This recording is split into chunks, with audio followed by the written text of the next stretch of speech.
It's a loud movie, and it's handheld like crazy. When that Pokemon episode was banned overseas because all the kids had epileptic seizures I heard about from that, it. yeah. That's the kind of movie it was. Yeah. I was like, ah! Hello, Reject Nation. Greg Alba here with epic voice guy Jon Bailey. What up? What up, people? So, we're going to do an episode of Trailers Revisited today. You didn't work on the Man of Steel trailers, did you? No, that was before my ADR days. Before my time. Well, Trailers Revisited is... Trailers Revisited is a segment where we revisit trailers and we determine how, if they're spoilerific, if they represent the tone well. And sometimes for the older ones, it's fun to go back and be like, man, I remember what I was thinking when I first saw this trailer. I was actually wanting to see this movie. Yeah. One of the highly requested ones is the third trailer for Man of Steel. Been doing a lot of Trailers Revisited for Marvel movies. I figured we'd mix it up with a DC film today. Man of Steel trailer 3. I'm assuming you've seen it. I have. Then let's watch the trailer. Hit and play. Oh, wow.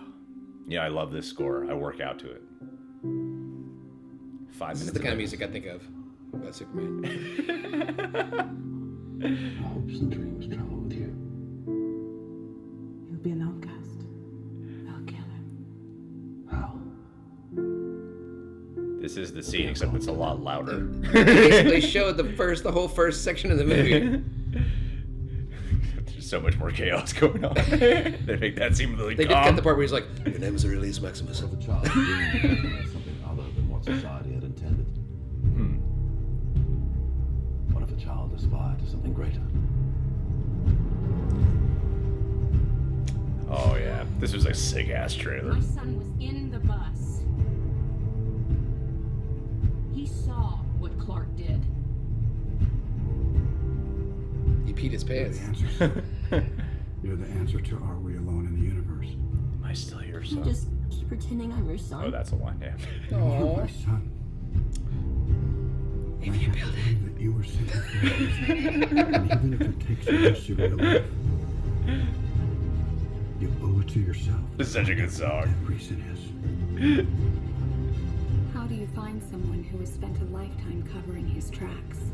You know, I like this movie, but I already feel like the trailer is better than the movie. Yeah, I agree. For others, a But I do like the movie. And they couldn't CG out that beard. I will give the people of Earth an ideal to strive towards. They will race behind you. They will stumble. They will fall. Because... In time, Oh, I have comments to make. What's up, the trailer? you will help them accomplish wonders.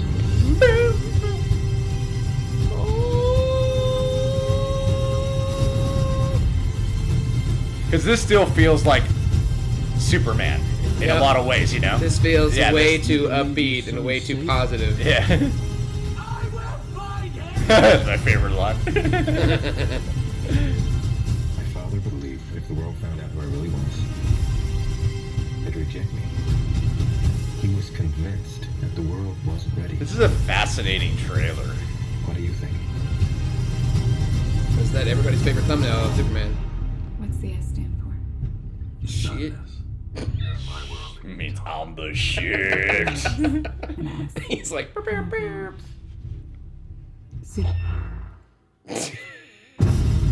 See, humor? There's no humor in that movie.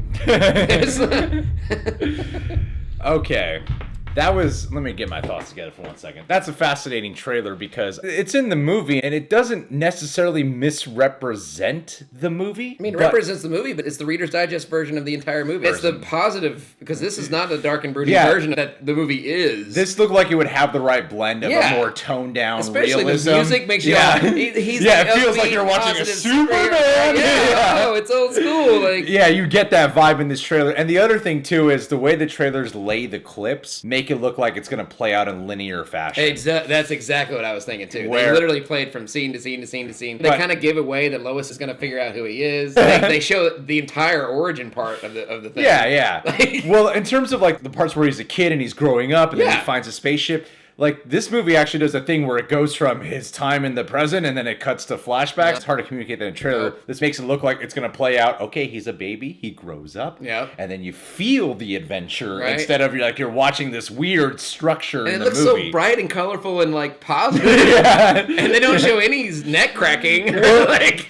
millions of people getting murdered. The thing I noticed about it was the scenes that felt effective. Like, even the opening part with Jor-El and he's putting Kal-El in the ship, and then any scene when he's younger, or any dialogue scene, actually, that they're showing here, it's less noisy in the trailer. Yeah. Whereas, like, even all that stuff on Krypton is, like, a lot of shit's Yeah. going on. And When there's it's action scene, it gives you a seizure. Yeah. It's, It's loud. You know, especially on a big screen where you can't really focus on everything at once. Because the movie's more handheld than the trailer leads you to believe, too. Yep. It's like, yeah, the shots are handheld here, but this movie's, like, very shaky Yep. cam. It's and like when you turn that chaos. filter on in your phone that stabilizes everything. Yeah. This trailer makes it look a little bit more... This trailer makes it look like a Calm. movie I want to see Yeah. instead of the movie we got. I mean, I'll be honest. I actually like this movie. I like it, too. I did. I didn't love it. If it'd been more like the trailer, Yeah. I think I would have loved it. You know what I mean? If the movie played out in the structure that this trailer represents, I think that's the biggest thing that's a difference between the trailer and the movie is the pacing of the film is kind of all over the place. It's kind of hyper edited a lot when it's Right. not necessary. The structure's a little weird at times because this feels like, okay, oh yeah, Act 1, he's a kid. Act 2, Right? starts discovering It plays out like you midpoint, think he the becomes movie's gonna Superman. play out. Yeah. It's like, oh, baby versus, teen versus Yeah. puberty versus grown versus I become the hero. But because of the structure, a lot of those emotional moments, like in the trailer when he dons the Superman suit here, I'm like, I'm feeling it. It's Superman. But in the movie, I'm like, oh, he's Superman now. when he gets the suit. Plus, the trailer goes by so fast, and it's on such a small screen, you don't see the giant tuft of hair growing out of his collar the entire Yeah. movie, where I couldn't look away from it because it was so distracting. I was like, dude, you couldn't trim that up just a little bit? Use your laser vision in a mirror like you do. A guy who kind of feels like he doesn't belong, but looking for a place to belong. Right. The weird part is, even though I like the movie, I feel it more in the trailer than I do Exactly. in the movie. I love the trailer, Yeah. and I only liked the movie. Yeah, that's how I probably put it. Like, I really like the movie, but I love the trailer. The way the trailer goes by so quick, they make you think that there's going to be a little bit of the background. I like the original, because that's what we thought Yeah. we were getting. We We thought thought- we were getting like a rebooted version of the original with Christopher Reeve. Yeah, just a darker And version. So yeah. that first scene in the movie where they explain Krypton, and Yeah. that goes on a really long That goes time. on a long time. And that's what I mean. It's noisy. Yeah. Whereas this scene was like, If, oh, that's if really you had calm. done in the movie this way, where he thinks he's an Earth kid, and all of a sudden he realizes he has powers, and Yeah. then his dad finally explains, "You're not human. You're an alien. We adopted you. You're not really from here. You have Yeah. powers and abilities,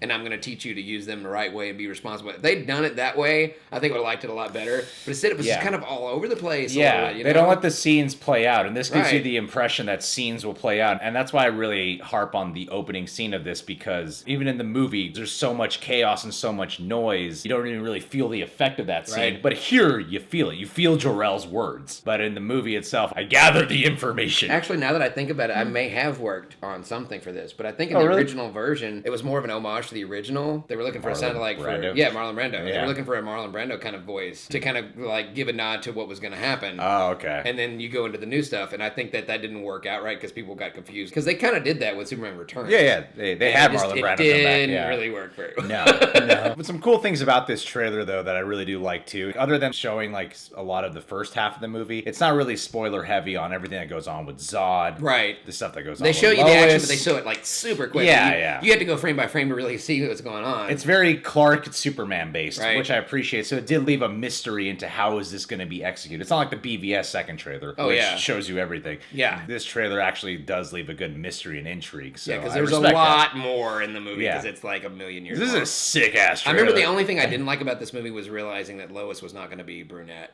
That just bugged me. Because, I mean, that's the Lois I've always known. Yeah. And she's such an amazing actor. Like, couldn't change her hair color. I feel like Amy Adams is very underutilized in Oh, yeah, she was all totally these movies. underutilized. Yeah. But I'm glad they didn't make her stupid. Because she figures out he's Superman like that, yeah. All she has to do is a little bit of investigative journalism like her real job is. Yeah. I used to give her a pass in the old days like she really knew. She just didn't want to know. You know what I mean? Because that would change things, you know. I mean, that was fun. That was fun to fun. check out because I haven't seen this trailer since I haven't seen saw it it in a in long the time theater. either. Yeah, it's been years since That's I've a seen great the trailer. They It's a did, great trailer. they did a better Great job trailer. cutting the trailer than they did the movie. Especially to the Hans Zimmer score. That was beautiful. They let the trailer clips escalate with the music. That was beautiful. My two dads, rated PG-13. Well, you can subscribe to the Reject Nation, click that notification bell, leave comments for what you think would be a fun trailer to revisit, people. And Jon Bailey, epic voice guy, you could follow him on social media and his own YouTube channel as well. It's down there in that Links description the thing you guys description. never click on. Don't say that. Don't say that. I know most I know people your have- thumbs are too lazy to click on that. Most people have just let this video play in their earbuds. And they're here at the end now. I'm jealous. At least people watch your video to the end.